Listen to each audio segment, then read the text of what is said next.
Bab 1061. Lokasi pertemuannya adalah kota Fengping di daerah Zhaoyun, ibu kota daerah itu dan salah satu pusat utamanya. Hal ini telah dicatat dengan jelas di buku catatan ketika Liu Dianchen menguping pembicaraan para pejabat militer Jepang. Karena para pejabat Jepang akan mengadakan pertemuan rahasia di sini, itu berarti harta karun itu mungkin saja disembunyikan di perbukitan dekat kota Fengping. Namun, melihat peta hanya menghasilkan perasaan putus asa. Kota Fengping dikelilingi oleh pegunungan dan hutan lebat seluas lebih dari beberapa ribu kilometer persegi. Tidak heran orang-orang Jepang memilih tempat ini untuk membangun benteng dan menyembunyikan harta karun itu. Menemukannya sekarang akan menjadi tugas yang sangat berat. Di dalam buku catatan itu, terdapat catatan tentang kemajuan pencarian Tao Xiang. Mengenai penyelidikan harta karun itu, ada 3 aspek utama. Yang pertama dan terpenting adalah menggunakan data historis sebagai bukti. Di masa lalu, Tao Xiang telah menyelidiki banyak sekali data historis dan mewawancarai ratusan penduduk dalam pencariannya yang tak henti-hentinya untuk mendapatkan berita tentang harta karun itu. Proses berpikirnya masuk akal, jika memang ada benteng rahasia, Jepang akan mempekerjakan tenaga kerja asing untuk membangunnya dan kemudian membungkam mereka setelah benteng itu selesai dibangun melalui penguburan lubang besar-besaran. Tao Xiang memperkirakan bahwa selama ia mampu menentukan lokasi lubang ini, ia akan mampu menemukan benteng tersebut. Jika ia mampu menemukan desa-desa serupa yang telah dihancurkan, hal itu juga akan membawanya lebih dekat untuk menentukan lokasi benteng tersebut. Alasan mengapa Tao Xiang membawa Cui Lizu bersamanya ke kota Huangjin adalah karena ia mendengar bahwa ada banyak desa terlantar di pinggiran kota. Namun, setelah penyelidikan lebih lanjut, ternyata desa-desa terlantar itu adalah hasil dari faktor lingkungan, bukan dari Jepang. Aspek kedua adalah studi lapangan. Berdasarkan catatan Liu Dianchen, Tao Xiang telah mencari petunjuk di situs tersebut dan mencoba mencari informasi tentang kegiatan tentara. Untuk itu, ia membeli peralatan mahal dan bahkan belajar cara menggunakannya dari para profesional. Namun, area tersebut terlalu luas, dan itu seperti mencari jarum dalam tumpukan jerami. Ia akhirnya menyerah. Di bagian belakang buku catatan itu terdapat gambar-gambar daerah pegunungan, yang banyak di antaranya ditandai dengan tanda X besar untuk menunjukkan bahwa daerah tersebut telah dikesampingkan. Aspek terakhir dari penyelidikan adalah menanyai pihak-pihak terkait. Tao Xiang menduga bahwa buku catatan Liu Dianchen saja tidak akan cukup untuk mengetahui di mana harta karun itu berada. Oleh karena itu, ia menghabiskan banyak waktu untuk memanfaatkan profesinya dan menyelidiki semua orang dan kejadian yang terkait dengan harta karun itu. No.Velb.in.com. Pada tahun-tahun berikutnya, ia berhasil menemukan banyak petunjuk. Misalnya, Partai Demokrat telah kalah dan melarikan diri, tetapi karena mereka tidak dapat menyerahkan harta karun itu, mereka telah mengirim banyak mata-mata kembali untuk mencari. Mereka tidak hanya kembali dengan tangan hampa, mereka bahkan membocorkan rahasia tentang keberadaan buku pegangan itu. Salinan milik Tao Xiang hanyalah fotokopi. Ia curiga bahwa salinan yang diterimanya hanyalah sebagian kecil dari seluruh buku pegangan dan hanya memberinya sedikit gambaran utuh. Pasti ada catatan yang lebih rinci di suatu tempat. Dengan keberuntungan, Tao Xiang menyadari bahwa harta karun itu mungkin berada di wilayah Dongbei. Tidak ada saksi di tingkat nasional. Melalui penyelidikannya, dipastikan bahwa sejak negara merdeka, banyak tim telah dibentuk untuk mencari harta karun itu. Berkali-kali, pemerintah telah mengirim para profesional yang dilengkapi dengan teknologi terbaik untuk mencari, tetapi tidak berhasil. Lebih jauh, Tao Xiang telah mendengar berita dari sumber yang tidak diketahui bahwa Rusia dan Jepang juga sedang mencari harta karun tersebut. Mengenai hal ini, ia merasa masuk akal bahwa Rusia sedang mencarinya. Bagaimanapun, mereka telah sangat menderita, dan wajar saja jika mereka masih memikirkan emas mereka yang hilang. Bahkan jika emas itu disembunyikan di Cina, begitu mereka menemukannya, mereka dapat membawanya kembali ke Rusia melalui jalur hukum. Yang lebih penting, jika seseorang menemukan emas di benteng, mereka bahkan dapat membuktikan bahwa Jepang telah mencuri emas tersebut dan meminta ganti rugi hukum dari Jepang. Sedangkan untuk pihak Jepang, Tao Xiang yakin itu omong kosong. Pertama, Harta karun itu telah dikubur oleh pihak Jepang, yang berarti mereka pasti tahu lokasinya. Apakah mereka masih harus mencarinya? Kedua, bahkan jika mereka datang untuk mencari harta karun itu di Tiongkok dan menemukannya, bagaimana mereka akan mendapatkannya kembali? Pada akhirnya, mereka hanya akan bisa mengembalikannya, yang mengakibatkan kerugian bagi mereka. Cui Lizu melihat buku catatan Tao Xiang dan langsung tersadar. Bos, ini pasti tidak akan mudah. Negara kita sudah mengirim begitu banyak profesional untuk mencari ini, bagaimana mungkin kita? Aku tahu, kan? Zhao Yu mengangguk bangga. Seperti yang sudah kukatakan sebelumnya, dengan masalah sebesar ini, negara tidak akan hanya berdiam diri dan menonton. Harta karun itu pasti sudah ditemukan, tetapi beritanya masih dirahasiakan. Masuk akal jika mereka tidak mengumumkannya karena potensi konflik. Cui Lizu mengempis seperti balon. Dia menepuk bahu Zhao Yu. Bos, peringkatmu tidak rendah. Kenapa kamu tidak bertanya pada seseorang? Jika harta karun itu benar-benar hilang, kita harus berhenti menyia-nyiakan usaha kita. Apa kau bercanda? Zhao Yu menggelengkan kepalanya. Berapa nilai pangkatku? Dengan jumlah harta yang sangat besar, bahkan pemimpin seluruh unit investigasi kriminal tidak akan tahu, apalagi aku. Kalau begitu, mengapa tidak mencari tahu siapa yang punya cukup kekuatan untuk mengetahui kebenarannya? Tanya Cui Lizu. Apa maksudnya? Tanya Zhao Yu sambil menatapnya. Jangan bilang kau ingin kembali ke kebiasaan lamamu. Lalu apa yang harus kita lakukan? Kalau kita mencari harta karun itu tanpa informasi apapun, itu hanya pencarian buta yang tidak ada artinya. Jawabnya. Tidakkah kau pikir aku tahu ini? Bagaimana kalau kita lakukan ini? Zhao Yu membalik buku catatan dan menunjuk beberapa nama. Ini adalah daftar nama yang ditinggalkan ayahmu. Orang-orang dalam daftar ini pasti ada hubungannya dengan harta karun itu. Lihat, beberapa nama pertama bahkan ditandai dengan tanda silang. Hanya ada beberapa nama terakhir yang tersisa. Cui Lizu memikirkannya sejenak. Ayahku mungkin sudah menyelidiki mereka yang ditandai dengan tanda silang. Jika memang begitu, maka mereka yang tidak ditandai dengan tanda silang. Lihat, ada 5 nama di sini tanpa tanda silang, kata Zhao Yu sambil menunjuk daftar itu. Entah karena ayahmu belum menyelidikinya, atau kelima orang itu terkait erat dengan harta karun itu dan mengetahui lebih banyak detail. Jadi, kata Cui Lizu bersemangat. Kalau begitu, mari kita selidiki kelima orang itu sekarang.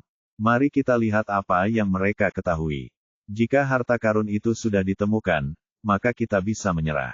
Jika tidak, maka kau, detektif jenius Zhao, perlu mengeluarkan sedikit energi. Bab 1062. Astaga. Setelah semalaman berpikir, Zhao Yu berbaring di sofa saat fajar menyingsing dan akhirnya tertidur. Cui Lizu juga tidak tahan dengan rasa lelahnya dan tertidur sambil bersandar di bahu Zhao Yu. Akan mudah untuk salah paham tentang hubungan antara keduanya jika orang luar melihat mereka. Saat matahari terbit, sinar matahari masuk melalui celah-celah kecil di antara pepohonan dan menyinari wajah Zhao Yu. Angin hangat bertiup, dan dedaunan berdesir. Burung-burung berkicau di pepohonan. Suaranya renyah dan menyenangkan, yang membuat tidur mereka lebih nyenyak. Namun, mimpi mereka terhenti saat telepon mulai berdering. Wahai pahlawan, kejarlah mimpiku bersamaku. Ponsel Zhao Yu berdering dengan nada dering yang sangat familiar. Sambil menguap, dia terbangun dan mengangkat lengannya. Cui Lizu, yang telah berbaring di bahunya, jatuh ke dalam pelukannya. Dia mencoba mendorongnya tetapi tidak berhasil. Dia berpegangan pada lehernya dan terus tidur. Zhao Yu cemberut dan berusaha meraih ponselnya, tetapi terlalu jauh. Dengan Cui Lizu di tangannya, dia tidak bisa bergerak.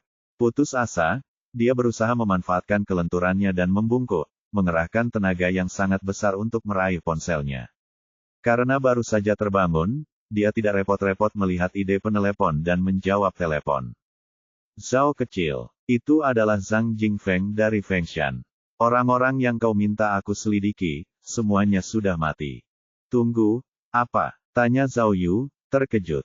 Zhao Yu bangkit dan Cui Lizu jatuh ke lantai, berguling beberapa kali. Beruntung baginya, Ada lapisan karpet tebal di bawahnya untuk menahan jatuhnya. Ada apa, Bung? Cui Lizu mengeluh sambil mengusap matanya. Apakah tidur sebentar terlalu berlebihan? Katakan lagi, Zhao Yu bertanya pada Zhang Jingfeng. Dia tidak peduli dengan Cui Lizu saat ini. Dia telah meminta Zhang Jingfeng untuk membantu mencari detail tentang orang-orang dalam daftar nama Tao Xiang. Zhang Jingfeng ahli dalam mencari orang. Selain itu, semua orang di tim investigasi khusus sedang sibuk dan Zhao Yu tidak ingin merepotkan mereka. Ketika Zhao Yu mengirim pesan kepada Zhang Jingfeng, hari masih gelap dan dia tidak terburu-buru. Siapa yang mengira bahwa Zhang Jingfeng yang telah berubah begitu berkomitmen pada pekerjaannya sehingga tidak butuh waktu lama untuk menemukan data yang diminta Zhao Yu. Benar, mereka semua sudah mati. Dan, Zhang Jingfeng berkata dengan misterius. Ada yang aneh dengan itu.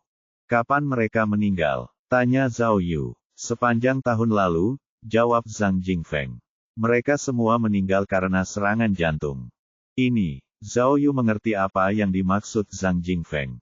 5 orang meninggal dalam waktu yang singkat, dan semuanya karena penyebab yang sama, tidak mungkin hanya kebetulan. Apa? Siapa yang meninggal? Tanya Cui Lizu sambil buru-buru mengusap matanya dan bangkit dari lantai saat menyadari betapa gentingnya situasi ini. Zhao kecil, apa kau menemukan kasus besar lagi? Kelima orang ini sudah tidak muda lagi. Jadi catatan medis mereka menyatakan bahwa mereka meninggal karena kematian alami. Tidak ada berkas kasus dan laporan otopsi. Aku memeriksa sebentar dan tampaknya kelima orang itu tinggal di kota yang berbeda, memiliki pekerjaan yang berbeda, dan berasal dari kelompok usia yang berbeda. Sepertinya mereka tidak berinteraksi satu sama lain. Sial, Zhao Yu mengumpat pelan. Dia tidak pernah menyangka daftar Tao Xiang akan memuat orang-orang yang sudah meninggal. 5 orang dalam daftar yang sama yang meninggal karena serangan jantung adalah masalah yang jelas. Zhao kecil, itu bukan ketua tim Miao di sebelahmu, kan? Zhang Jingfeng bertanya karena penasaran setelah mendengar Cui Lizu berbicara. No, Vel, B, Indot C Om. Zhang tua, kata Zhao Yu, mencoba mengalihkan topik pembicaraan. Apakah data kelima orang ini cocok dengan pesan yang kukirimkan kepadamu? Itu cocok, jawab Zhang Jingfeng. Mereka semua berpengetahuan luas dan memiliki reputasi baik di daerah itu. Terutama orang terakhir, Yuan Juncheng. Dia adalah mantan kepala Museum Dongbei dan bahkan ketua perkumpulan penelitian sejarah Dongbei. Zhao Yu mengangguk. Tao Xiang telah mencatat ini di buku catatan. Aku akan mengirimkan detailnya sekarang. Zhao kecil, kapanpun kamu butuh bantuanku, beritahu saja aku akan dengan senang hati datang dan membantu. Dengan detektif jenius sepertimu di sampingku, aku tidak akan pernah kelaparan. Kata Zhang Jingfeng. Jangan khawatir, jawab Zhao Yu. Dalam hatinya, dia sekarang mengerti mengapa Zhang begitu proaktif. Apakah kamu tidak percaya padaku, si jenius Zhao Yu? Aku tidak akan pernah melupakan saudara-saudaraku tidak peduli seberapa terkenalnya aku. Jika aku membutuhkanmu, aku akan memberi tahumu. Baiklah, kata Zhang Jingfeng, sambil menutup telepon dengan gembira. Setelah panggilan telepon itu, Zhao Yu menatap Cui Lizu. Cui Lizu balas menatapnya dengan tenang dan keheningan menyelimuti mereka berdua. Butuh waktu hampir 1 menit sebelum ada yang berbicara. Apakah ada orang lain yang mencari orang-orang ini? Mengapa mereka semua mati? Tanya Cui Lizu. Mungkin, atau lebih tepatnya, ada orang lain yang mencari harta karun itu. Kata Zhao Yu. Jika kelima orang dalam daftar itu dibunuh, maka ini sudah lebih dari sekadar perburuan harta karun. Kurasa kita harus melaporkan ini ke tim investigasi khusus. Setelah mengatakan maksudnya, Zhao Yu melihat frasa dalam sistem. Diagram itu menunjukkan, Kun Dui. Benar sekali, saat Kun muncul, seseorang akan mati. Bedanya kali ini, ada 5 kematian. Jika itu serangan jantung, bagaimana mungkin itu pembunuhan? Apakah mereka akan membunuh hanya karena harta karun? Apakah kelima orang ini tahu sesuatu? Tanya Cui Lizu sambil menggelengkan kepalanya. Oh, sial, kata Zhao Yu. Sambil terhuyung-huyung memasuki kantor, Ia segera membuka buku catatan Tao Xiang dan membalik halaman yang berisi daftar nama. Ada apa? Tanya Cui Lizu saat melihat Zhao Yu panik. Kami menyelidiki 5 orang yang tidak dicoret. Kata Zhao Yu sambil terengah-engah. Ada juga orang yang dicoret, jangan bilang orang-orang ini juga. Tidak mungkin, kata Cui Lizu sambil menggelengkan kepalanya. Ia merasa mual. Jangan bilang semua orang dalam daftar ini meninggal karena sebab yang tidak wajar. Ini berubah dari 0 menjadi 100 dengan sangat cepat. Bab 1063. Pukul 12 siang November B. Jen. Ding dong. Bel pintu berbunyi. Seorang pengantar sedang mengantarkan makan siang yang lezat untuk Zhao Yu dan Cui Lizu. Mereka telah memesan makan siang dari aula, makanannya lezat dan bergizi. Meskipun dagingnya seharga 1.000 yuan, keduanya makan dengan nyaman karena mereka merasa itu sepadan dengan uang yang mereka keluarkan. Pasti menyenangkan menjadi kaya, kata Cui Lizu sambil bersendawa dan mendesah bahagia. Semoga kita bisa menemukan harta karun itu. Ini bukan hanya tentang harta karun. Zhao Yu tidak makan sebanyak Cui Lizu. Setelah makan beberapa suap, dia menemukan beberapa lembar kertas mahjong dan meletakkannya di atas meja sebagai papan tulis sementara. Dia mulai mencatat semuanya. Ini adalah kebiasaan yang telah dia kembangkan selama bertahun-tahun. Dia merasa bahwa hanya dengan menuliskannya sendiri dia akan dapat memikirkan lebih banyak petunjuk. Ada 16 nama dalam daftar Tao Xiang. Di samping setiap nama ada catatan kecil yang berfungsi sebagai pengantar singkat. 11 nama pertama telah dicoret sementara 5 nama terakhir tidak. Zhang Jingfeng telah mengonfirmasi bahwa kelima orang itu meninggal karena serangan jantung. Zhao Yu merasa bahwa kematian ini bukan suatu kebetulan. Mengetahui tentang kebiasaan Zhao Yu, Cui Lizu duduk diam di sampingnya untuk memberikan dukungan. Zhao Yu hampir tidak menulis apapun ketika Zhang Jingfeng menelepon lagi. Zhao kecil, mengapa ada begitu banyak nama? Kasus besar apa yang sedang kamu selidiki? Semua orang ini tidak ada hubungannya, kata Zhang Jingfeng. Zhang tua, cepat beritahu aku. Apakah terjadi sesuatu pada 11 orang itu? Zhao Yu bertanya, ingin tahu. Tentang itu. Zhang Jingfeng ragu-ragu. Dari 11 orang yang kau minta aku selidiki, tidak ada satu pun yang masih hidup. Termasuk 5 orang yang pertama, semuanya 16 orang sudah meninggal. Apa? Zhao Yu dan Cui Lizu sama-sama tercengang. Mereka semua mati. Cui Lizu menggigil. Siapa yang tega melakukan hal seperti itu? Jangan katakan itu, kata Zhang Jingfeng. Meskipun ke-11 orang itu sudah meninggal, situasi mereka sedikit berbeda dari 5 orang sebelumnya.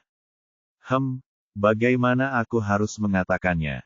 Berdasarkan catatan, mereka semua meninggal secara terpisah dalam jangka waktu yang lama. Orang pertama yang meninggal 15 tahun yang lalu, sedangkan kematian terakhir terjadi pada paruh kedua tahun lalu. Mereka semua adalah orang-orang terpelajar yang tidak melakukan kejahatan apapun dan tidak memiliki catatan masa lalu. Juga, Zhang Jingfeng melanjutkan, usia mereka tidak seragam, meskipun kebanyakan dari mereka sudah lanjut usia. Salah satu dari mereka bahkan berusia 90 tahun. Berdasarkan data, semuanya meninggal secara wajar. Tidak ada hubungannya dengan serangan jantung. Namun karena beberapa kematian ini terjadi sejak lama, perlu waktu untuk memeriksa setiap orang satu persatu. Kata Zhao Yu sambil cemberut. Zhang tua, bantu aku menemukan informasi terperinci dari ke-16 orang itu. Biar aku tanya para petinggi. Kalau memungkinkan aku akan memintamu datang. Oh ya, tunggu saja. Zhang Jingfeng menutup telepon dengan gembira dan mengirimkan apapun yang dimilikinya kepada Zhao Yu. Bos, kau harus berpikir dengan hati-hati. Cui Lizu memperingatkan. Apakah kau benar-benar ingin melaporkan kejadian ini? Bukankah kita bersikap sedikit impulsif? Mengapa kita tidak melihatnya lagi? Bagaimana jika mereka semua mati secara alami? Tanpa menjawab Cui Lizu, Zhao Yu mengambil ponselnya dan mulai menulis di kertas sambil memeriksa dengan saksama rincian yang telah dikirim kepadanya dari orang-orang tersebut. Seluruh proses ini berlangsung sekitar 1 jam hingga akhirnya Zhao Yu memegang penanya dan menggelengkan kepalanya. Kertas mahjong tidak seperti papan tulis, jika saya membuat kesalahan, saya tidak dapat menghapusnya. Katanya.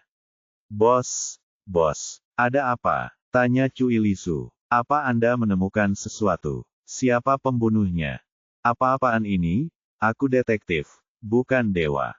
Kalau aku bisa tahu siapa pembunuhnya hanya dengan menulis, aku tidak akan ada di sini.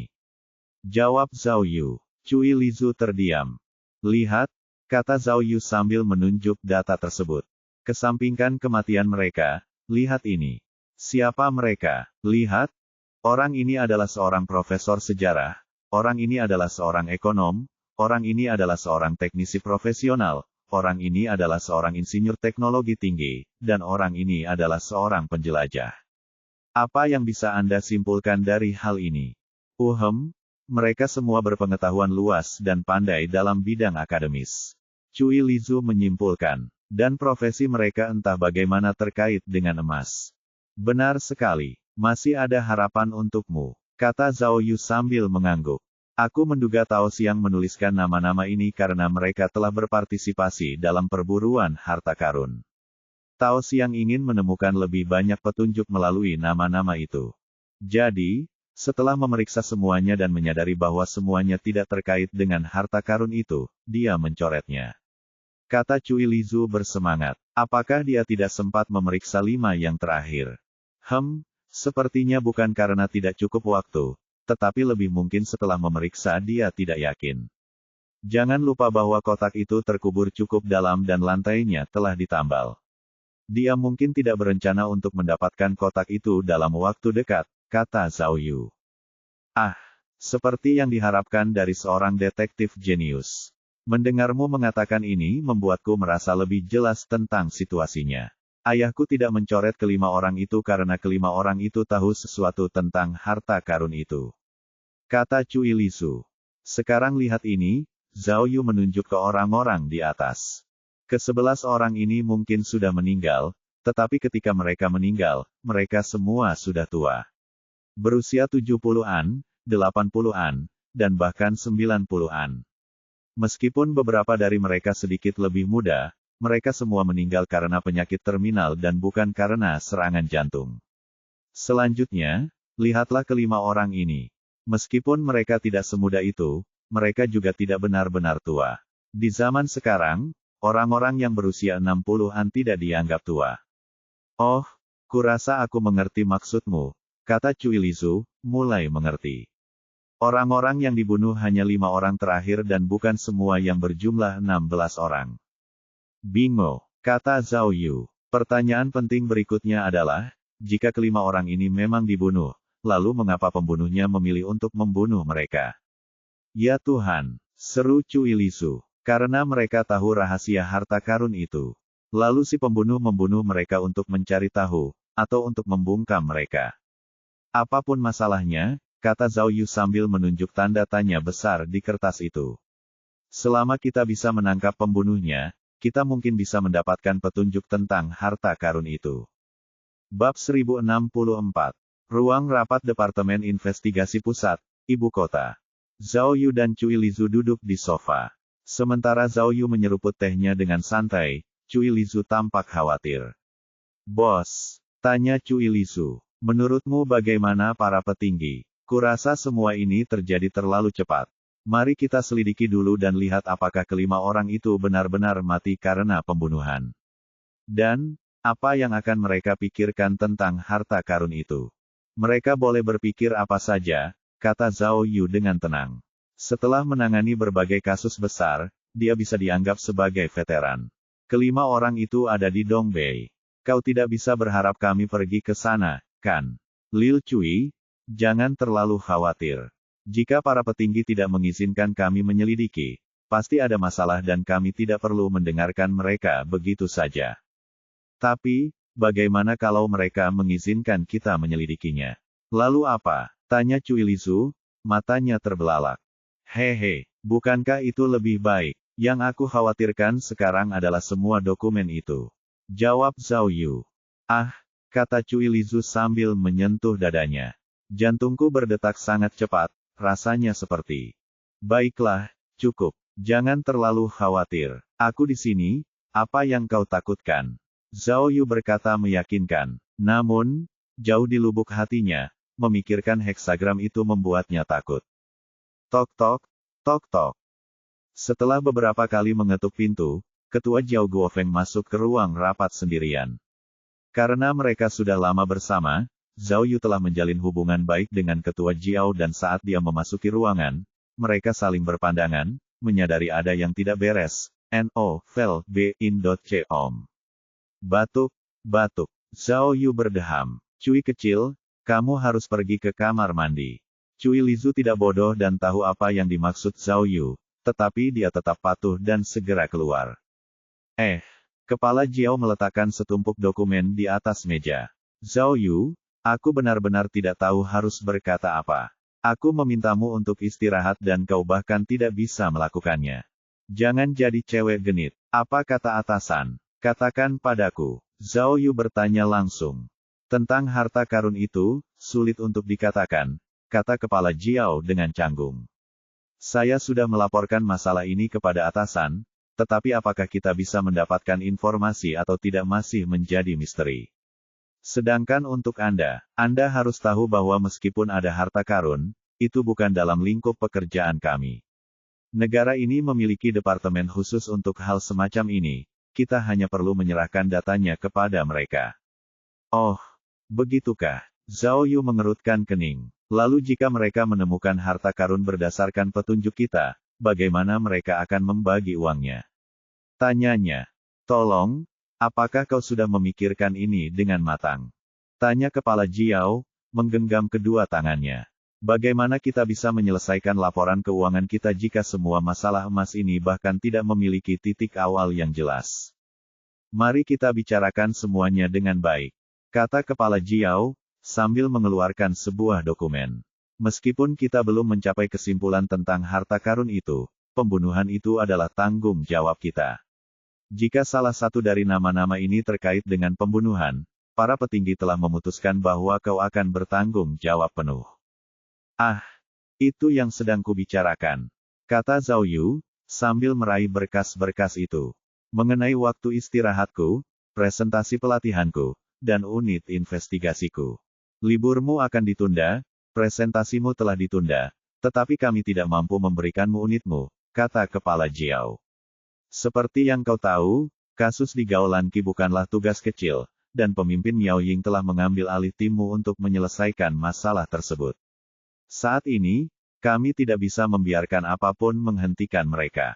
Jadi, aku akan menugaskanmu tim baru. Jika memang begitu, kata Zhao Yu sambil mempertimbangkan pilihannya. Mengapa tidak membiarkanku memilih beberapa orang saja? Lebih mudah bekerja dengan orang-orang yang kukenal. Tidak, kata kepala Jiao, tiba-tiba menolaknya. Zhao Yu, kasus ini diajukan olehmu. Kau harus tahu bahwa jika kelima orang ini benar-benar dibunuh, maka mungkin ada beberapa konflik eksternal dan hubungan internasional yang terlibat. Kasusnya mungkin akan menjadi lebih rumit. Para petinggi telah memilih beberapa anggota yang berpengalaman untuk membantumu. Juga, kepala Jiao terdiam. Kali ini kau hanya akan menjadi wakil pemimpin. Ada pemimpin lain. Apa-apaan ini? Lelucon macam apa ini? Tanya Zhao Yu sambil mengangkat kepalanya dengan menantang. Mengirim orang untuk mengendalikanku. Tidak, aku punya cara kerjaku sendiri dan aku tidak suka orang-orang ikut campur dengan caraku. Kau seharusnya tahu. Saya tahu, pemimpin ini hanya seorang pemimpin dalam nama. Itu hanya untuk pertunjukan. Kepala Jiao menjelaskan. Pada kenyataannya, semua penyelidikan akan dilakukan oleh Anda. Itu tetap tidak boleh, kata Zhao Yu sambil menggelengkan kepalanya. Saya sedang menyelidiki kasus ini dan tidak akan punya waktu untuk melatih para pemula. Terlebih lagi, saya tidak mengenal karakter mereka, itu hanya akan merepotkan. Zhao Yu, dengarkan aku, kata kepala Jiao tegas. Pertama, kasus ini menyangkut hubungan internasional. Jika tidak ditangani dengan hati-hati, akan ada konsekuensi yang mengerikan. Anda membutuhkan anggota yang berpengalaman di bidang ini. Kedua, mengenai pelarian Jiang Ke dari penjara, meskipun para petinggi telah memilih untuk mengabaikannya, itu tidak berarti mereka tidak marah. Di atas semua ini, Anda bahkan hampir tidak beristirahat selama seminggu. Jika Anda kembali untuk memposting secepat ini, mereka hanya akan dicaci maki oleh orang lain. Aku tidak peduli, rengek Zhao Yu. Jika kamu tidak mengizinkanku memilih tim, aku tidak akan bekerja, dan aku akan istirahat. Kamu, kepala Jiao mengerutkan kening. Bisakah kamu bersikap lebih profesional? Tenang saja, para petinggi telah memilih orang-orang terbaik untukmu. Ah, Zhao Yu menghela napas dan meletakkan dokumen-dokumen itu kembali ke atas meja. Ini sungguh disayangkan. Baiklah, Kak, aku pamit dulu. Sebaiknya kau cari orang lain untuk mengambil alih pekerjaan ini. Aku akan pergi menyiapkan naskah untuk presentasiku. Zhao Yu melangkah menuju pintu. Zhao Yu. Apa yang kau inginkan? Kepala Jiao panik. Kau hanya memikirkan dirimu sendiri, tetapi pernahkah kau berpikir bahwa kau menempatkanku dalam posisi yang sulit? Menugaskanmu sebagai pemimpin dan memberimu anggota timmu berada di luar kendaliku. Jika aku memiliki kekuatan itu, aku akan membiarkanmu melakukan apapun yang kau inginkan, tetapi aku tidak. Kau ingin menyelidiki kasus ini. Ini yang terbaik yang bisa kulakukan, lanjutnya. Jika kau masih belum puas, apalagi yang kau inginkan dariku? Kau ingin membuatku gila. Kau bisa lihat apakah aku memanjakan orang lain seperti aku memanjakanmu. Aish, kepala Jiao mendesah panjang. Usahaku sia-sia. Mengapa kau berkata begitu? Tanya Zhao Yu. Ini adalah pertama kalinya dia melihat ketua Jiao menunjukkan kelemahan seperti itu. Baiklah, mari kita berkompromi. Pemimpin dan anggota tidak penting, tetapi aku tetap menginginkan orang-orangku. Kita bisa bertemu di tengah jalan, kan? Kau, kepala Jiao menunjuk Zhao Yu dengan marah. Dasar bajingan tak kenal takut. Beraninya kau menuntut persyaratanmu sendiri dari unit investigasi. Baiklah, aku akan mengajukan berkas lamaran. Aku tidak tahu mengapa aku tidak membencimu sekarang. Itu karena kau sangat mencintaiku. Zhao Yu tersenyum lebar. Tenang saja, aku pasti akan menyelesaikan kasus ini dengan baik. Jika kasus ini sudah terpecahkan, jangan lupa serahkan kasus pembantaian Gunung Huayun kepadaku. Baiklah, aku akan bertanya kepada atasan sekarang. Tunggu kabar dariku, kata kepala Jiao kepadanya. Dia berdiri untuk pergi dan Zhao Yu buru-buru mengantarnya pergi. Saat keluar pintu, kepala Jiao menyeringai dan berbisik pelan. Monyet kecil, kamu masih terlalu muda untuk bermain di level yang sama denganku. Bab 1065. Jam 8 malam itu, Zhao Yu baru saja menutup telepon Miao Ying saat kereta berkecepatan tinggi itu melaju kencang. Bagaimana? Tanya Cui Lizu dengan acuh tak acuh. Apakah Nona Miao memarahimu lagi? Kau pasti bercanda. Zhao Yu menjawab dengan tenang. Kau tidak mengenal Miao-miauku. Saat aku menjelaskan hal ini padanya, dia hanya memujiku, mengatakan bahwa aku adalah detektif teladan, anggota elit tim polisi, kau mengerti maksudnya. Aku rela mengorbankan waktu dan tenagaku untuk mencari tahu kebenaran dan memberikan keadilan kepada para korban. Belum lagi aku memiliki IQ dan EQ yang sangat tinggi. Cui Lizu tidak bisa berhenti memutar matanya saat Zhao Yu berbicara. Baiklah, kau benar. Aku sudah mendengar banyak omonganmu. Apakah kau senang sekarang? Zhao Yu mengakui. Cek, Cui Lizu dengan malas mengambil botol dan meneguknya berkali-kali. Sebenarnya, Miao Ying memarahiku karena dua alasan. Yang pertama adalah dia khawatir tentang keselamatanku, Zhao Yu beralasan. Yang kedua adalah karena dia marah karena aku tidak mengajaknya. Dia ingin berada di sini untuk memecahkan kasus bersamaku, tetapi, karena kasus Gaulan Qi, dia tidak bisa pergi. Sayang sekali. Aku akan memberimu dua alasan tambahan. Jawab Cui Lizu. Alasan ketiga, kamu telah membuat unit investigasi baru. Bagaimana menurutmu perasaannya tentang kemandirian baru yang kamu miliki ini? Terakhir, dan yang terpenting, dia tidak ingin kamu terlalu dekat denganku. Kamu akan bertunangan pada bulan Juni. Tidak mungkin dia. Jangan konyol. Aku kenal Miao Miao, dia tidak sekecil itu. Kata Zhao Yu dengan percaya diri. Jika dia tidak percaya padaku, kita tidak akan bertahan selama ini. Kau tidak tahu apa yang telah kita lalui di masa lalu. Cinta kita telah melampaui hidup dan mati, Ini bukan apa-apa. Kau tidak pernah mengalaminya secara pribadi, jadi kau mungkin tidak mengerti bagaimana rasanya. Bahkan jika kau mencoba merayuku, itu tidak akan ada gunanya, aku tidak akan pernah menjauh dari Miao Ying untukmu. Nov L.B. Jen. Pergilah ke neraka. Tidakkah menurutmu narsismemu sedikit menjijikkan? Tanya Cui Lisu. Jika itu memang niatku, aku akan datang menjemputmu sejak awal. Aku, Cui Lisu melingkarkan lengannya di bahu Zhao Yu. Aku hanya memperlakukanmu sebagai bos. Benar sekali. Zhao Yu mengangguk puas. Ia merasa Cui Lisu memeluknya terlalu erat, jadi ia mencoba mendorongnya. Sambil melakukannya, entah secara tidak sengaja atau sengaja, ia menyentuh dada Cui Lisu. Keheningan canggung menyelimuti mereka saat beberapa burung gagak terbang lewat. Wajah Cui Lisu memerah dan ia segera meneguk sisa minumannya.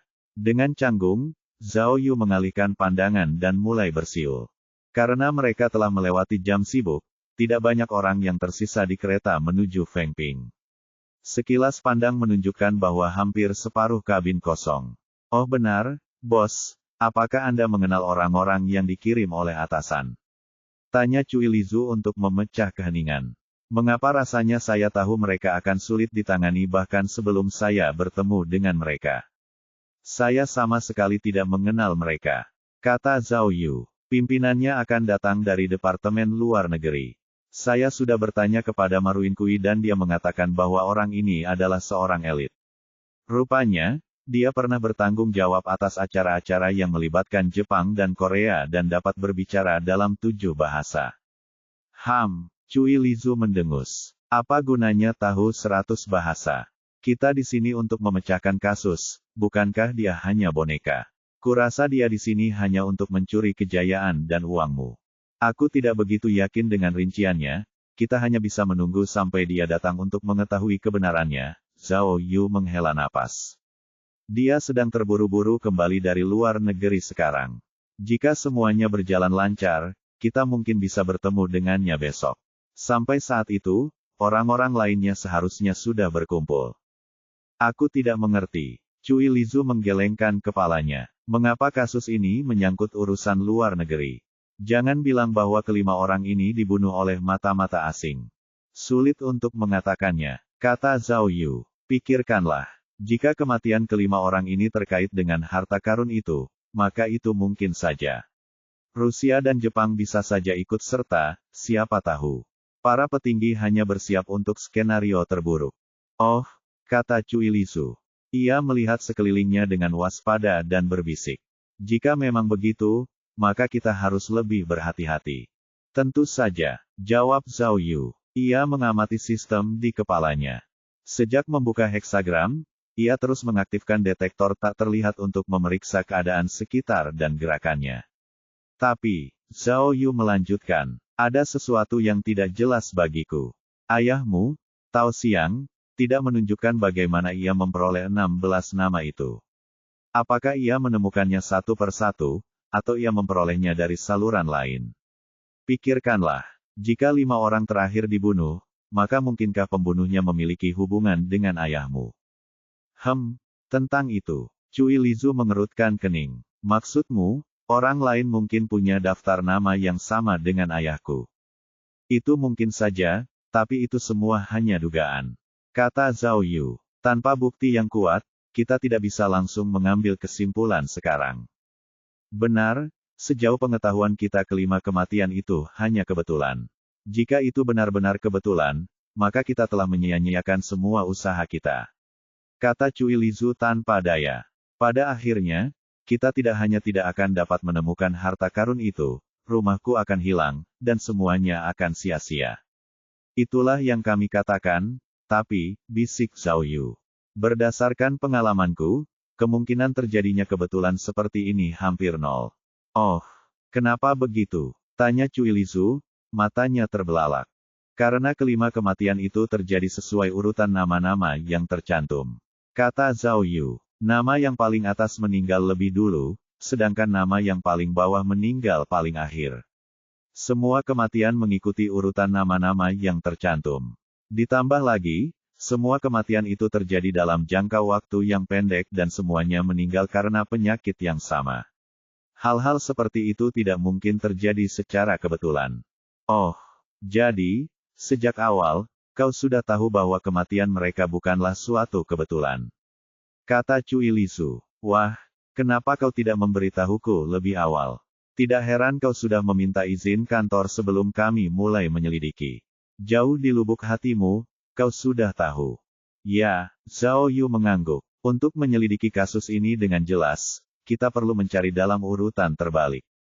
Yuan Juncheng adalah nama terakhir dalam daftar dan juga yang terakhir meninggal. Karena itu adalah kematian terakhir, mungkin ada lebih banyak petunjuk yang bisa kita temukan. Jadi, kita akan pergi ke Feng Ping dan memulai penyelidikan kita dengannya. Bab 1066. Pukul 9 keesokan harinya, di kawasan pemukiman di kota Feng Ping, Provinsi Zhaoyun.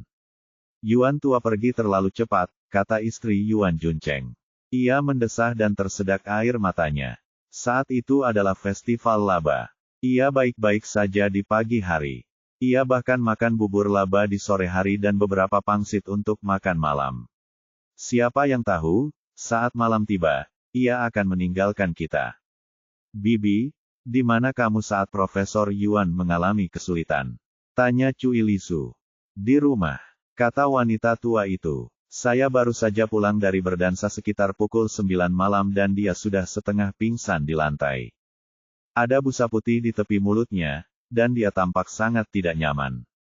Saya sangat takut. Ketika saya bertanya kepadanya apa yang salah, dia hanya mengatakan dadanya sakit. Dia mencengkeram dadanya, hampir tidak bisa berkata apa-apa, dan wajahnya seputih kain.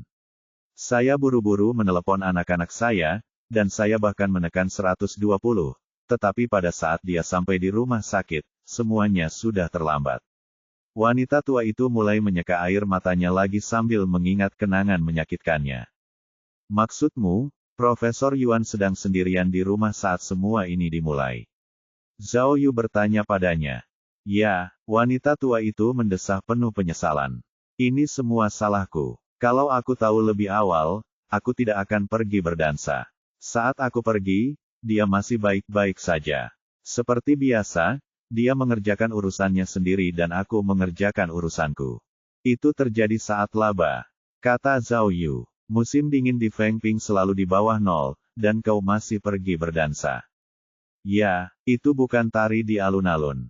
Kata wanita tua itu. Itu ada di balai budaya di lingkungan itu. Kami punya beberapa pertunjukan selama musim tahun baru Imlek, jadi kami berlatih dengan jadwal yang ketat. Itu salahku, kalau saja aku kembali lebih awal, mungkin dia tidak akan. Itu tidak mungkin, kata Cui Lisu. Apa yang dimaksudnya jelas, jika Yuan Juncheng masih bisa berbicara, mengapa dia tidak menelepon istrinya saat dia kesakitan? Itu agak mencurigakan. Sebelum Cui Lisu sempat menyelesaikan pertanyaannya, Zhao Yu menyela. Setelah sampai di rumah sakit, apa kata dokter? Mereka bilang itu kasus penyakit jantung akut. Ada yang namanya serangan jantung. Aku tidak begitu ingat, kata wanita tua itu. Wajahnya penuh penyesalan. Apakah Profesor Yuan punya riwayat penyakit jantung? Tanya Zhao Yu. Tidak, jawab wanita tua itu. Yuan tua akan berusia 67 tahun ini. Selain tekanan darahnya yang sedikit lebih tinggi, dia dianggap sangat sehat. Dia memperhatikan kesehatannya dan berolahraga, jadi jika dia memiliki masalah jantung, dia pasti akan menyadarinya. Cui Lisu menatap Zhao Yu, mengerti mengapa dia mengalihkan pembicaraan. Meskipun mereka datang untuk menyelidiki kasus ini, beberapa hal tidak boleh terlalu kentara. Bibi, tanya Cui Lisu setelah berpikir sejenak. Apa yang biasanya dilakukan Profesor Yuan? Pada hari dia mengalami serangan jantung, apa yang sedang dia kerjakan? Baiklah, wanita tua itu tampak tidak bersemangat untuk menjawab. Meskipun dia sudah pensiun, beban kerjanya tidak berkurang. Dari merencanakan seminar pelatihan di sini hingga memberikan ceramah di sana, dia tidak pernah bisa beristirahat dengan baik. Kadang-kadang jika ada relik yang ditemukan, mereka masih akan memanggilnya. Selain itu, museum memanggilnya 2 hari sekali, jadi dia tidak punya satu hari pun untuk beristirahat tahun ini. Dia sebenarnya lebih sibuk daripada saat dia bekerja. Pada hari itu, dia mungkin melakukan hal yang sama seperti biasanya. Oh, kata Cui Lizu sambil melirik Zhao Yu dan menunggu persetujuannya. Ia lalu mengeluarkan foto keempat orang lainnya dalam daftar itu untuk ditunjukkan kepada wanita tua itu. Bibi, lihat ini. Apakah Anda mengenali seseorang dari foto-foto itu? Apakah mereka mengenal Profesor Yuan?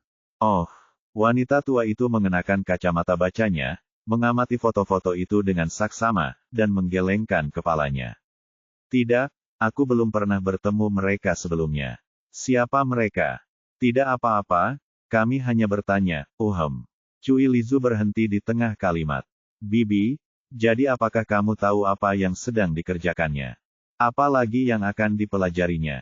Tentu saja peninggalan budaya, jawab wanita tua itu. Dia telah mempelajarinya sepanjang hidupnya, apalagi yang akan dipelajarinya. Cui Lizu ingin bertanya tentang harta karun itu tetapi tidak tahu bagaimana memulainya. Bibi, kata Zhao Yu. Dia lebih berpengalaman dalam hal ini dan mampu menemukan kata-kata yang tepat. Bibi pensiun dari mana? Saya bekerja di pusat kebudayaan. Jawab wanita tua itu. Oh, pantas saja kamu terlihat begitu berkelas. Zhao Yu memuji. Jadi, kamu seorang seniman tari. Itu cara yang bagus untuk mengatakannya. Wanita tua itu tersenyum. Itu hanya satu tarian, aku tidak bisa dianggap sebagai seorang seniman. Senyumnya meredakan suasana yang tegang. Yang satu tertarik pada budaya dan yang satu tertarik pada relik. Kata Zhao Yu. Jadi, apakah kamu mengerti apa yang dilakukan Profesor Yuan? Tidak mungkin. Katanya sambil melambaikan tangannya. Meskipun kita sepasang kekasih, aku tidak tahu apa-apa tentang hal-hal ini. Novel.in.com.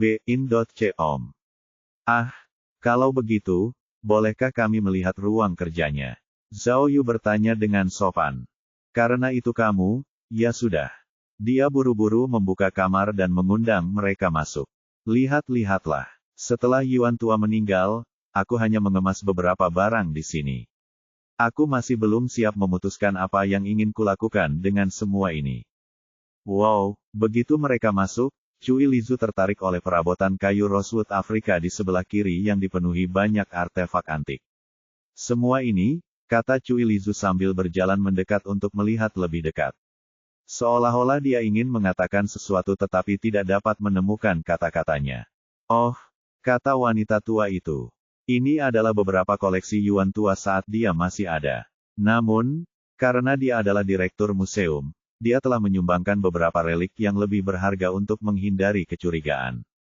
Yang di sini tidak terlalu berharga. Apakah ada yang dibuang setelah Profesor Yuan meninggal? Tanya Zhao Yu. Mungkin tidak, jawab wanita tua itu. Anak-anak sudah menghitung dan tidak ada yang hilang. Bagaimana dengan buku catatan atau dokumen? Zhao Yu melanjutkan sambil menunjuk ke meja. Saya tidak yakin tentang itu, saya belum membereskannya, jawabnya. Zhao Yu mengangguk. Dia memeriksa meja Yuan Juncheng bersama Cui Lizu, mengambil foto dokumen-dokumen yang ada di sana. Tidak ada yang berhubungan dengan harta karun itu. Mereka baru saja siap untuk menyelesaikannya. Nyonya tua, kata Zhao Yu, mengeluarkan pena dan beberapa kertas. Kami masih ingin memahami beberapa hal, apakah ada kemungkinan Anda bisa membagikan informasi kontak orang-orang yang mengetahui tentang pekerjaan Profesor Yuan? Tidak masalah. Wanita tua itu menuliskan beberapa nama. Nama-nama yang ditulisnya adalah teman-teman dan kolega orang-orang yang dekat dengan Yuan Juncheng saat dia masih hidup. Setelah itu, Zhao Yu menitipkan kartu namanya padanya dan mengatakan jika ada sesuatu yang perlu dia bantu, dia bisa menghubunginya. Setelah selesai, mereka meninggalkan rumah Yuan. Tepat setelah pergi, Cui Lizu dengan bersemangat menarik ke meja Zhao Yu. Bos, ada yang aneh dengan Yuan Juncheng. Harta karun itu luar biasa. Apa? Zhao Yu sedikit terkejut. Kita kesampingkan dulu artefak porselen itu, kata Cui Lizu. Apakah kau melihat wajah hantu di furnitur African Rosewood? Itu kayu rosewood langka yang disediakan untuk bangsawan. Harga pasarannya lebih dari 2 juta. Itu asli. Bab 1067. Apa itu wajah hantu? Tanya Zhao Yu dengan bingung. Wajah hantu adalah jenis pola serat kayu yang khusus. Bentuknya seperti wajah hantu dan semakin banyak jumlahnya, semakin berharga. Cui Lizu menjelaskan. Juga, setiap potong porselen itu bernilai beberapa ratus ribu yuan. Menurutku, entah istri Yuan Juncheng tidak mengatakan yang sebenarnya atau dia tidak mengatakan yang sebenarnya. Oh, maksudmu, kata Zhao Yu. Semua koleksi Yuan Juncheng berharga, dan meskipun sumbangan museum terdengar meyakinkan, sebagai seorang ahli peninggalan budaya, tidak berlebihan jika ia berharap memiliki beberapa koleksi langka yang disimpan di sana. Bos, kata Cui Lizu dengan khawatir. Saya agak bingung sekarang. Apakah Yuan Juncheng dibunuh? Saya tidak begitu yakin lagi. Oh, kenapa kamu berkata begitu? Tanya Zhao Yu. Pikirkanlah, kata Cui Lizu. Yuan Juncheng meninggal di rumahnya sendiri. Ketika istrinya pulang, dia masih bisa berbicara dengan cukup baik hingga mengatakan dadanya sakit. Jika seseorang berniat membunuhnya, mengapa dia tidak langsung menyebutkan nama pembunuhnya? Kecuali jika kita mengatakan bahwa pembunuhnya telah meracuninya. Tapi obat apa yang sekuat itu? Untuk membuat orang sehat meninggal karena serangan jantung. Jika ada, saya belum pernah mendengarnya. Benar sekali, Zhao Yu mengangguk. Dia juga belum pernah mendengar tentang hal seperti ini. Apakah benar-benar ada racun tingkat tinggi seperti itu? Jika Yuan Juncheng telah diracuni, pasti para dokter di rumah sakit akan mengetahuinya selama tes yang mereka lakukan. Di sisi lain, kata Cui Lizu, jika Yuan Juncheng meninggal karena sebab alamiah, maka ada yang tidak masuk akal. Ketika dia kesakitan dan masih bisa berbicara, mengapa dia tidak meminta bantuan? Bos, saya benar-benar bingung. Zhao Yu menggelengkan kepalanya. Sayangnya, tidak ada otopsi, jadi kami tidak bisa mendapatkan informasi apapun dari forensik. Jenazahnya sudah dikremasi. Apa yang harus kita lakukan selanjutnya? Tanya Cui Lizu. Ada dua pilihan, kata Zhao Yu tegas. Pilihan pertama, Yuan Juncheng dirawat di rumah sakit sebelum meninggal, jadi kita bisa mengunjungi dokter yang bertugas hari itu dan bertanya apakah dia tahu sesuatu. Atau pilihan kedua, kita bisa memeriksa CCTV di lingkungan itu dan melihat apakah ada orang mencurigakan yang datang ke rumahnya pada hari kejadian. Baiklah, kata Cui Lizu sambil mengangguk setuju. Baiklah, bos. Kalau memang ada pembunuh, apakah itu orang yang dikenal baik oleh Yuan Juncheng? Kalau tidak, bagaimana dia bisa masuk ke rumahnya? Menurutku tidak. Dia tidak pernah menyebutkan apapun tentang dijebak, jadi dia mungkin tidak pernah bertemu dengan pembunuhnya. Jawab Zhao Yu. Ini tidak sesederhana yang terlihat. Pembunuhnya berhasil masuk dan membunuh Yuan tanpa sepengetahuannya. Apakah benar-benar ada orang yang mampu melakukan itu? Cui Lizu bertanya-tanya. Aku tahu, kan? Zhao Yu mendesah. Yang tidak dapat kupahami adalah apa motif pembunuh itu melakukan ini. Jika Yuan Juncheng memang dibunuh, mengapa pembunuh itu memilih cara khusus ini? Ada cara lain untuk melakukannya, seperti berpura-pura mengalami kecelakaan mobil. Namun, dia memilih untuk meracuni Yuan secara diam-diam di rumahnya sendiri dan menyamarkannya sebagai serangan jantung. Mungkinkah ini semacam keracunan perlahan? Tebak Cui Lizu. Mungkin pada hari itu, si pembunuh bahkan tidak pergi ke rumah. Mungkin dia telah meracuni Yuan Juncheng selama beberapa waktu sebelum akhirnya membunuhnya. Aku juga sudah mempertimbangkannya, kata Zhao Yu. Tetapi jika sudah lewat waktu, mengapa Yuan Juncheng tidak menunjukkan reaksi apapun? Kondisi fisiknya selalu baik. Itu benar, kata Cui Lizu sambil mengangguk. Yang tidak ku mengerti adalah mengapa pembunuhnya ingin membunuhnya, kata Zhao Yu. Bahkan jika itu tentang harta karun, tidak perlu membunuh siapapun. Membunuh seseorang berarti membungkamnya secara permanen, mungkinkah? Cui Lizu terdiam. Maksudmu Yuan Juncheng tahu rahasia harta karun itu dan dibunuh karenanya? Zhao Yu menggelengkan kepalanya. Sebelumnya dia adalah direktur museum. Kalau dia tahu rahasianya, harta karun itu pasti sudah ditemukan sejak lama. Ini konyol, kata Cui Lizu dengan gelisah. Harta karun? Pembunuhan, bagaimana semua ini bisa berhubungan? Kau tahu, kata Zhao Yu sambil melihat jam tangannya. Keduanya baru saja tiba di gerbang kota. Ayo kita berpencar. Kau bisa memeriksa CCTV sementara aku pergi ke rumah sakit. Saat anggota tim lainnya datang sore nanti, akan lebih mudah bagi kita, tetapi untuk saat ini, kita harus menanganinya sendiri. Baiklah kalau begitu, jawab Cui Lizu sambil mengacungkan jempol sebelum berbalik dan pergi mencari manajer properti perumahan. Zhao Yu naik taksi dan langsung pergi ke rumah sakit. Pukul 14, Rumah Sakit Pusat Fengping, koridor di luar laboratorium tes darah. Zhao Yu bersembunyi di sudut koridor yang terpencil saat menelepon forensik Gao. Sebelumnya, ia menerima petunjuk penting dari dokter yang bertugas pada hari kejadian Yuan Juncheng. Dokter memberitahu Zhao Yu bahwa selama operasi, ia mengambil darah Yuan Juncheng untuk tes rutin. Karena rumah sakit khawatir akan ketidakakuratan, ada kebijakan yang mengharuskan mereka menyimpan sampel darah selama 2 bulan untuk memastikan tidak ada masalah sebelum dibuang. Ini berarti bahwa meskipun Yuan Juncheng telah meninggal, sampel darahnya masih ada di rumah sakit. Sampel darah ini sangat penting bagi Zhao Yu. Jika sampel itu dapat ditemukan, kebenaran tentang kematian Yuan Juncheng mungkin akan terungkap. Untungnya, baru 1,5 bulan sejak kematiannya, jadi sampel itu seharusnya masih aman di laboratorium. Zhao Yu tidak dapat menahan diri untuk tidak diam-diam merayakan keputusannya yang bijaksana.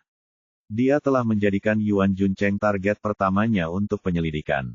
Jika butuh beberapa hari lagi, sampel darah itu mungkin tidak ada lagi. Hai, Dokter Forensik Gao, mengapa kamu masih di Gao Lanqi? Zhao Yu bertanya melalui telepon. Saya sedang menulis laporan tentang kebakaran gudang, kata Gao Fakai sambil terkekeh. Ada beberapa bukti yang tidak dapat dilacak secara akurat, jadi kami harus menganalisis semuanya lebih lanjut.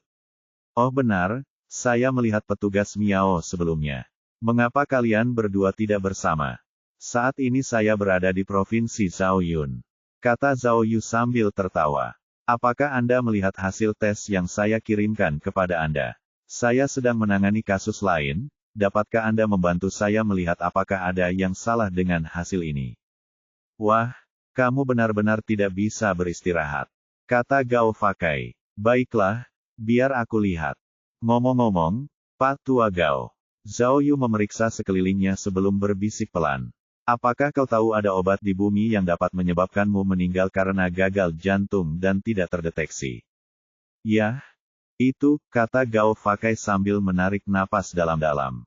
Jawabannya agak rumit, tergantung pada kondisi korban. Jika karena alergi, maka sulit untuk menentukan apakah itu pembunuhan. Apakah korban Anda memiliki bintik-bintik atau edema yang terlihat? Novel B.in.com. Orang itu sudah meninggal beberapa lama dan jasadnya dikremasi. Tapi saya ragu dia punya gejala alergi, jawab Zhao Yu. Bagaimana dengan riwayat penyakit jantung? Tanya Gao Fakai. Jika almarhum memiliki masalah jantung serius saat masih hidup, maka suntikan dopamin, kalium, atau obat apapun yang meningkatkan sirkulasi darah sudah cukup untuk menyebabkan gagal jantung. Jika konsentrasi suntikan terkontrol, maka sulit untuk mendapatkan bukti apapun. Tidak, korban dalam keadaan sehat dan tidak punya riwayat penyakit jantung, jawab Zhao Yu. Kalau begitu, cara itu tidak akan berhasil. Menyuntikkan racun dengan konsentrasi tinggi dapat dengan mudah dideteksi, dan lebih jauh lagi, racun itu mungkin tidak berakibat fatal. Jenis racun lain dapat dideteksi dengan mudah, kata Gao Fakai. Ah, Zhao Yu mengangguk. Tampaknya apa yang dikatakan Cui Lizu benar, sulit untuk memastikan apakah Yuan Juncheng telah dibunuh atau tidak. Bab 1068. Sampel darah tidak dapat diuji lagi, kata dokter forensik Gao, memberi kabar buruk kepada Zhao Yu. Sampel yang diambil rumah sakit telah dicampur dengan reagen kimia lain sehingga tidak dapat diuji lagi. Apa? Zhao Yu bertanya dengan muram. Itu berarti botol di tanganku sekarang tidak berguna. Ya, kata Gao dari bagian forensik. Tes darah di rumah sakit berbeda dengan yang dilakukan selama otopsi oleh polisi. Mereka hanya ingin memeriksa penyebab masalahnya, sementara kami mencari bukti. Jadi, Sampel yang Anda bawa sekarang tidak berguna.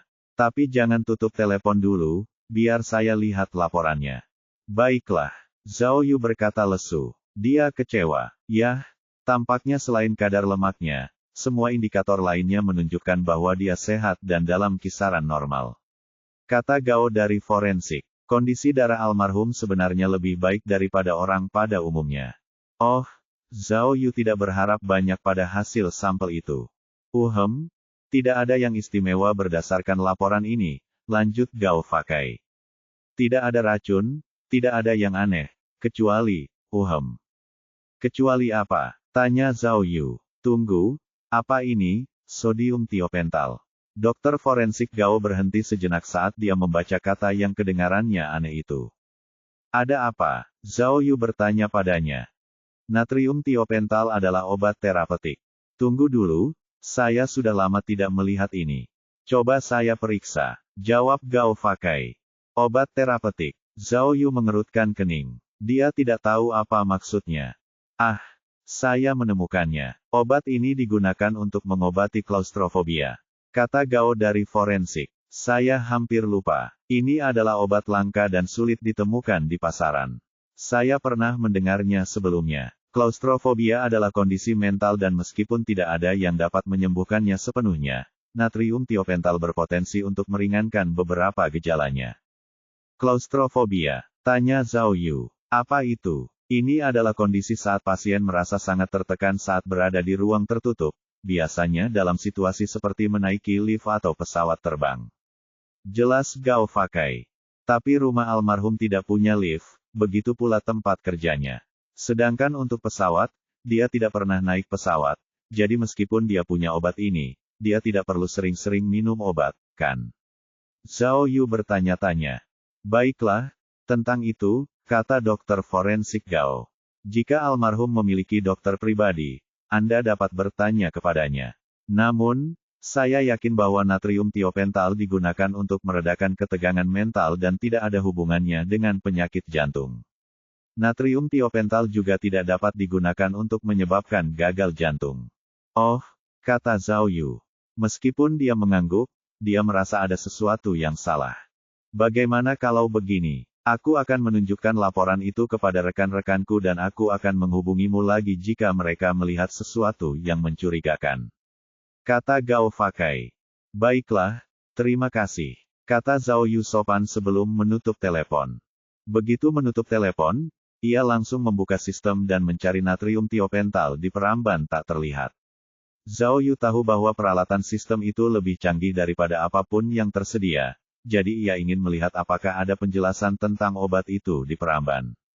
Pada akhirnya, ia menemukan bahwa penjelasan dari sistem itu persis seperti yang dikatakan forensik Gao kepadanya, itu adalah obat yang digunakan untuk mengobati klaustrofobia, NO-VEL-B-IN.com. Ada hal lain di akhir artikel. Di bagian bawah, tertulis, selain efek di atas, obat itu juga dapat digunakan sebagai serum kebenaran. Obat itu pertama kali digunakan oleh intelijen asing. Apa? Zhao Yu tercengang setelah membaca penjelasannya. Serum kebenaran. Apakah itu mampu memaksa seseorang untuk mengatakan kebenaran? Jika Yuan Juncheng telah meminum serum kebenaran, apakah si pembunuh ingin dia mengatakan sesuatu? Zhao Yu terus membaca informasi yang tersisa, tetapi seperti yang dikatakan dokter forensik Gao, itu adalah obat saraf yang tidak memengaruhi jantung. Itu berarti kematian Yuan Juncheng tidak ada hubungannya dengan itu. Namun, mengapa ada serum kebenaran di dalam tubuhnya? Wahai pahlawan, telepon Zhao Yu berdering. Itu adalah Cui Lizu. Bos, aku berubah pikiran. Cui Lizu langsung berkata begitu panggilan tersambung. Kurasa Yuan Juncheng dibunuh. Saat aku mencoba mengambil rekaman dari kamera, aku menemukan semua kamera di dekat rumahnya mati. Apa? Bagaimana mungkin? Zhao Yu terkejut. Tidak mungkin itu hanya kebetulan, kan? Kata Cui Lizu. Sejauh yang kutahu, seseorang pasti telah menyelinap ke rumah Yuan Juncheng. Kurasa kita tidak perlu menundanya lebih lama lagi. Kau harus segera menghubungi kantor polisi Feng Ping dan memulai penyelidikan secara resmi. Zhao Yu merasa tidak enak. Sebelumnya, Dia tidak menghubungi polisi karena dia ingin menyelidiki kasus ini secara rahasia dan tidak ingin membuatnya menjadi masalah besar. Selain itu, karena kasus ini melibatkan harta karun, semakin sedikit orang yang terlibat semakin baik. Namun, pada titik seperti itu, jika penyelidikan tidak dimulai, si pembunuh mungkin akan melarikan diri dan menemukan sendiri petunjuk harta karun itu. Saat Zhao Yu memikirkan hal ini, teleponnya berdering lagi. Itu adalah nomor yang tidak dikenal. Dia menutup telepon Cui Lizu dan menjawabnya. Halo, apakah ini petugas Zhao Yu? Sebuah suara lembut dan manis terdengar melalui telepon. Ya, berbicara. Siapa ini? Tanya Zhao Yu. Ini adalah telepon kantornya. Selain rekan-rekannya, tidak ada yang tahu nomornya, dan suara wanita ini adalah suara yang belum pernah didengarnya sebelumnya. Oh, halo, kata wanita itu dengan nada tidak nyaman. Saya Li Jing dari Departemen Luar Negeri. Departemen Kriminal mengirim saya sebagai rekan Anda. Sebagai pemimpin. Li Jing, pemimpin. Bukankah seharusnya Li Xiaoqiang? Dan, kau seorang wanita? Tanya Zhao Yu. Maaf soal itu. Li Xiaoqiang adalah nama yang tertulis di kartu identitasku, tetapi semua orang memanggilku Li Jing. Wanita itu tertawa. Pimpinan Zhao, merupakan suatu kehormatan untuk bekerja sama denganmu dalam hal ini, dan aku berharap dapat belajar banyak darimu. Tolong ajari aku dengan baik. Perempuan. Zhao Yu menarik rambutnya, sedikit bingung. Aku selalu mengira kau seorang pria. Mengapa Marun Kui tidak memberitahuku? Maaf, kata Li Jing sopan. Seharusnya aku menghubungimu lebih awal, tapi aku sedang di pesawat. Maaf sekali. Lalu, Zhao Yu masih linglung dan tidak tahu harus berkata apa. Aku sudah di Fengping. Haruskah aku pergi ke kantor provinsi atau kantor polisi Fengping untuk menemuimu? Tepat saat Li Jing menyelesaikan kalimatnya, telepon Zhao Yu berdering lagi. Itu dari Miao Ying. Tunggu sebentar, aku ada panggilan penting. Aku akan meneleponmu lagi nanti. Katanya, meskipun pemimpin tim yang baru adalah seorang wanita dan berbicara dengan sopan, Zhao Yu merasa bahwa ia harus berhati-hati. Ia tidak menunggu balasannya dan menutup telepon. Hei, siapa yang mengira bahwa setelah sambungan telepon tersambung, orang di ujung telepon itu bukan Miao Ying? Petugas Zhao, apa kabar? Seorang wanita bertanya, suaranya dingin dan tajam. Zhao Yu hampir membuang teleponnya saat mendengarnya. Itu Cheng Ling Fei. Cheng Ling Fei. Mengapa dia meneleponnya dengan telepon Miao Ying? Mungkinkah? Pada saat itu, Zhao Yu tanpa sadar melirik kata-kata Kundui yang ditampilkan pada antarmuka sistem. Bab 1069. Obat itu bernama Pitidebin. Obat itu memicu hemoglobin dan mengiritasi jantung, menyebabkan serangan jantung dan kematian dalam waktu singkat. Kata Cheng Ling Fei dingin melalui telepon. Karena obat itu memiliki sifat hemolitik yang kuat, obat itu tidak dapat dideteksi pada tahap selanjutnya dan mudah disembunyikan. Obat itu dikembangkan oleh perusahaan farmasi di Asia Tenggara dan pada awalnya, digunakan oleh organisasi pemberontak secara eksklusif dalam pembunuhan. Tidak lama kemudian, organisasi itu dimusnahkan oleh pemerintah. Setelah itu obat itu menghilang sama sekali. Ada desas-desus bahwa Chia telah mencoba untuk mereproduksinya tetapi gagal. Kalau begitu, bagaimana kau bisa yakin hanya dari hasil tesnya? Zhao Yu bertanya sambil mengerutkan kening. Obat tersebut mengandung magnesium, yang meningkatkan kadar magnesium dalam darah ke tingkat kritis, jawab Cheng Ling Fei. Selain itu, setelah obat tersebut larut, ia mengencerkan hemoglobin dan menurunkan kadarnya ke tingkat minimum, sehingga volume sel darah merah secara keseluruhan menurun. Tes yang Anda kirim menunjukkan karakteristik ini. Anda dapat bertanya kepada para profesional. Meskipun indikatornya berada dalam kisaran normal, tes darah orang normal tidak akan terlihat seperti ini. Bagaimana kau tahu hal ini? Zhao Yu bertanya lagi. Saya pernah meminta Yu Fuseng untuk membeli ini sebelumnya, jelasnya. Saat saya meminta, ada beberapa politisi yang mengacaukan bisnis saya di Thailand dan saya ingin memberi mereka pelajaran. Sayangnya, setelah saya menerima semua dokumen dan instruksi, obat itu ternyata palsu dan saya harus menggunakan metode tradisional. Sungguh membuang-buang waktu dan tenaga. Oh, itu berarti obat ini sangat sulit didapat. Zhao Yu bertanya-tanya. Ya, kata Cheng Lingfei, masih terdengar dingin.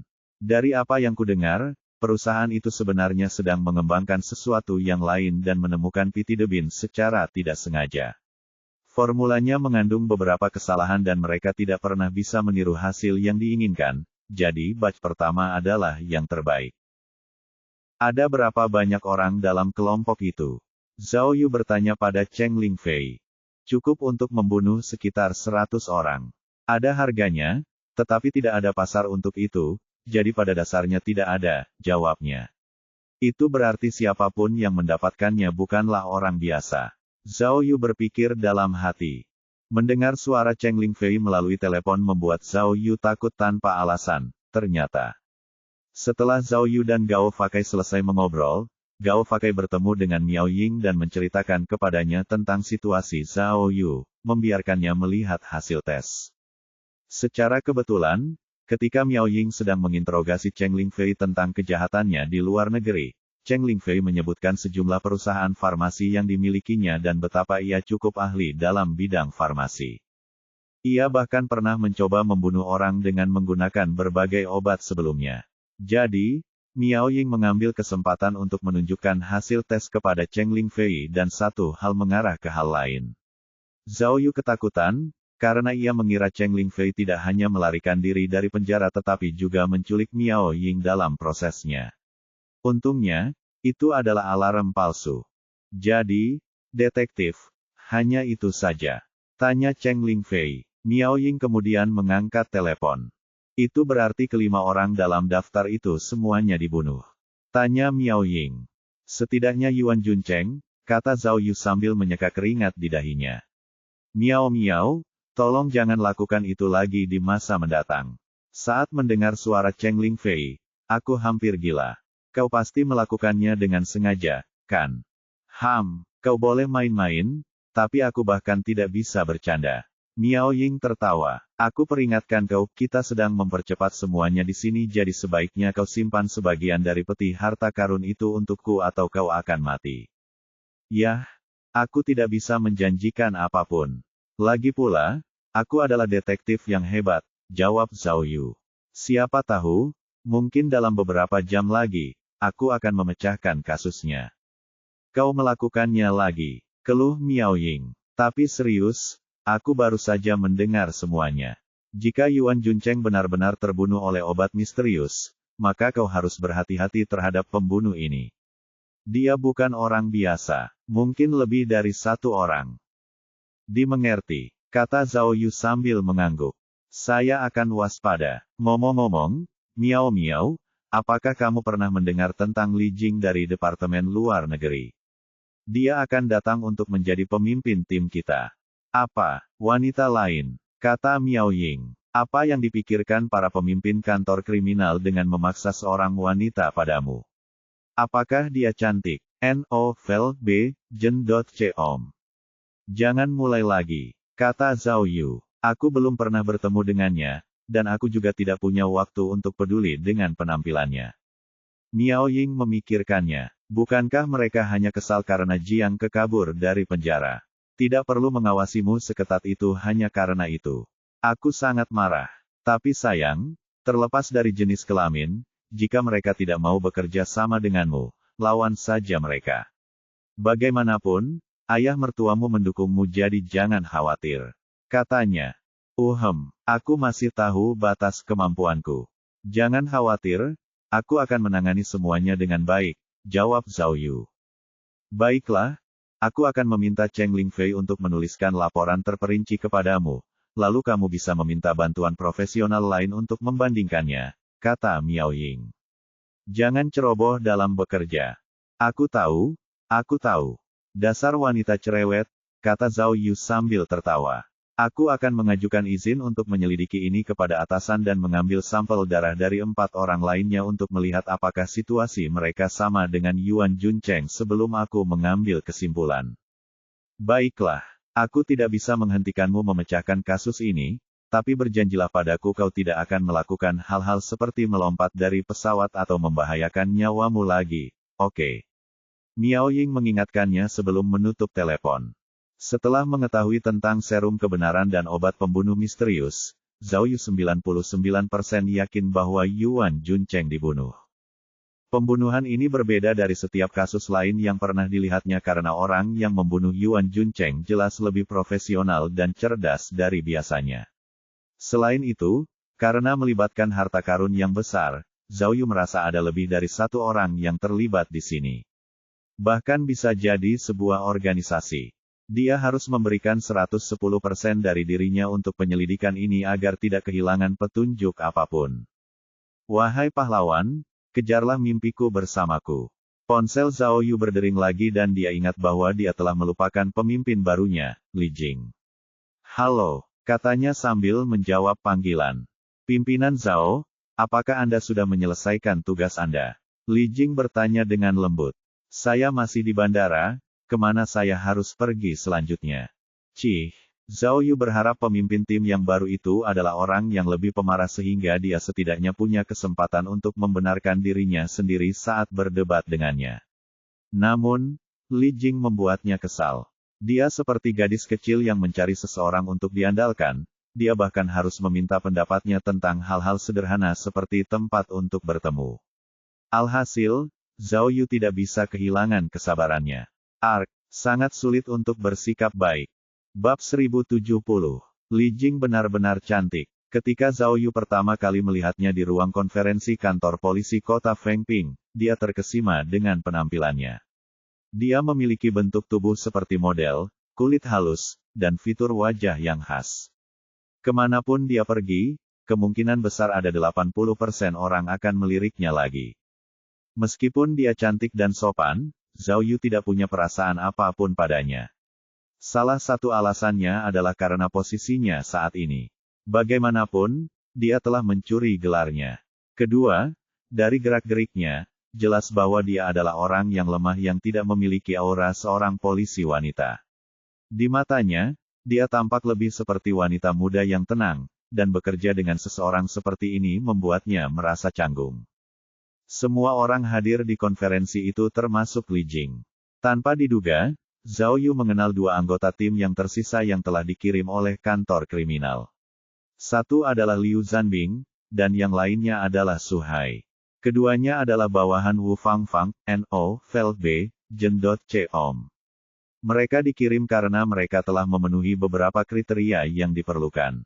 Keduanya pernah ikut serta dalam penyelidikan kasus harta karun bersama Wu Fangfang sebelumnya, jadi mereka berdua mengenal orang-orang di industri tersebut. Masuk akal untuk menugaskan mereka untuk membantu Zhao Yu. Zhao Yu lebih ramah kepada keduanya daripada kepada Li Jing. Setelah kasus Gao Lanqi di mana Zhao Yu telah membantu membersihkan reputasi Wu Fangfang, keduanya berterima kasih kepada Zhao Yu dan bersedia memberikan yang terbaik untuknya.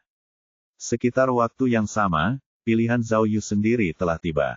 Para petinggi telah memberinya 2 slot sehingga ia memilih untuk membawa Zhang Jingfeng dan Li Beini.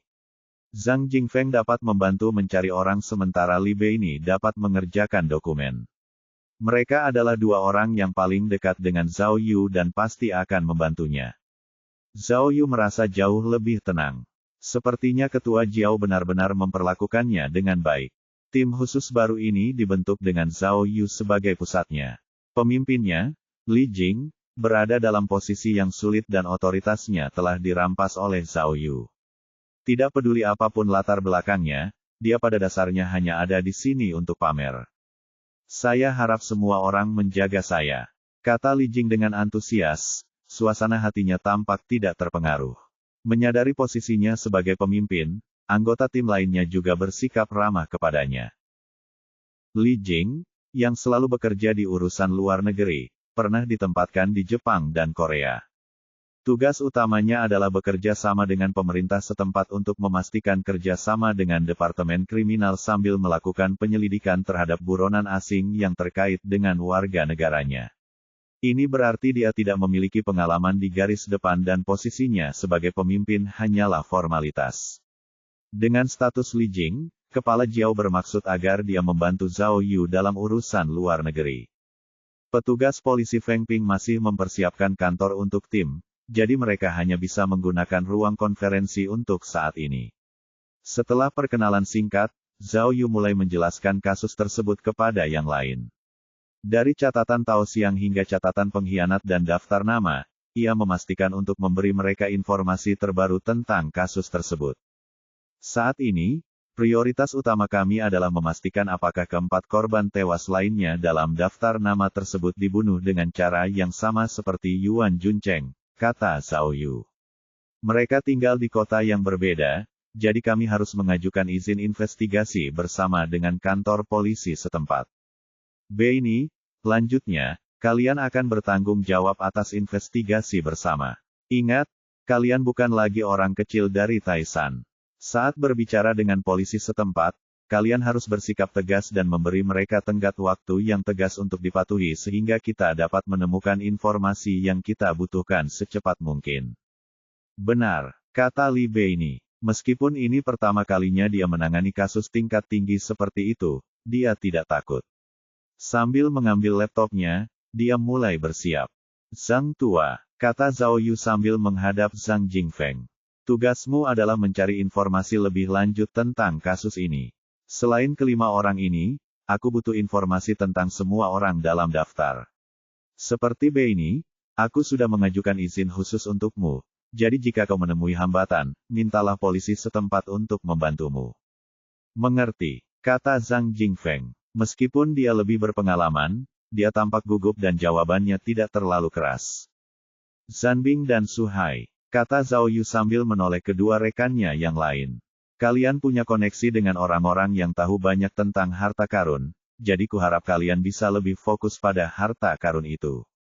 Aku ingin kalian berdua mencari tahu lebih banyak tentang harta karun yang luar biasa ini, apapun itu. Apapun, baik itu petunjuk kecil maupun besar, asalkan ada hubungannya, aku ingin kalian menyelidikinya. Tidak masalah. Keduanya memberi hormat. Juga, aku butuh kalian berdua untuk mencari tahu lebih banyak tentang sejarah Tao Xiang. Coba cari tahu bagaimana Tao Xiang mendapatkan catatan pengkhianat dan daftar nama itu. Meskipun orang-orang dalam daftar itu mungkin ada hubungannya dengan harta karun itu, kita masih belum tahu apa itu atau apa hubungan mereka dengan harta karun itu. Baiklah, kata Liu Zanbing. Karena pencurian harta karun sebelumnya telah dipecahkan oleh Tao Xiang, kami memiliki cukup banyak informasi tentangnya, yang mungkin sangat membantu. Baiklah, pemimpin Zhao, kata Suhai. Bagaimana dengan putri Tao Xiang? Saya pikir untuk mengetahui sejarah Tao Xiang, putrinya adalah petunjuk penting. Tentu saja, kata Zhao Yu. Ketika dia menoleh, dia menyadari Cui Lizu tidak terlihat dimanapun. Aku sudah bertanya pada Cui Lizu sebelumnya, Tao Xiang tidak pernah membicarakan semua ini padanya. Ah, gadis ini. Setelah berbicara, Zhao Yu menyadari bahwa Cui Lizu belum kembali. Dia telah berbicara padanya sebelumnya, tetapi... Pemimpin Zhao, Li Jing berkata lemah. Maaf, tapi bisakah aku membantu? Jika ada sesuatu yang kau butuhkan, apapun itu, tolong beritahu aku. Baiklah, kalau begitu. Zhao Yu sejenak melupakan Li Jing dan sama sekali tidak berpikir untuk menugaskannya. Bagaimana dengan ini? Aku punya banyak teman di Jepang. Apa perlu aku menanyakannya pada mereka? Tanya Li Jing. Zhao Yu, yang tidak pernah terlibat dengan urusan luar negeri, mengerutkan kening. Menurutku tidak perlu. Kita belum perlu melibatkan mereka. Jika Jepang tahu tentang hal itu malah akan memperburuk situasi. Aku punya cara lain. Tenang saja, temanku bukan orang Jepang. Li Jing melanjutkan dengan lemah. Kata-katanya mengingatkan Zhao Yu bahwa dia berasal dari urusan luar negeri dan mungkin memiliki banyak polisi internasional dan agen khusus di bawahnya. Temannya kemungkinan besar adalah seseorang yang berstatus tinggi. Meskipun dia terlihat lemah, dia bisa membantu. Zhao Yu tidak bisa tidak menghormati pandangan jauh ke depan kepala Jiao, karena dia jelas sudah mempertimbangkan hal ini. Zhao Yu memikirkannya dengan serius sejenak. Itu tampaknya bukan ide yang buruk. Baiklah, kalau begitu aku akan merepotkanmu untuk melakukannya. Tapi ingat untuk merahasiakannya. Bagus sekali. Tenang saja, kata Li Jing. Dia tampak senang selama dia bisa membantu. Zhao Yu mengerutkan kening. Tidak jauh dari rumah Yuan Juncheng ke kantor polisi Feng Ping, Cui Lizu seharusnya tidak butuh waktu lama untuk kembali. Mungkinkah ada terobosan besar? Dia segera mengeluarkan ponselnya dan meneleponnya, tetapi ponselnya tidak aktif. Itu tidak mungkin benar. Tim investigasi khusus memiliki peraturan bahwa saat menjalankan misi, mematikan ponsel mereka dilarang keras. Zhao Yu segera membuka pelacak untuk memeriksa posisi Cui Lizu. Semua ponsel tim telah dibuat khusus sehingga bahkan saat dimatikan, ponsel tersebut dapat dilacak. Namun setelah menyalakan pelacak, Zhao Yu menghela napas. Sial, sinyal Cui Lizu hilang.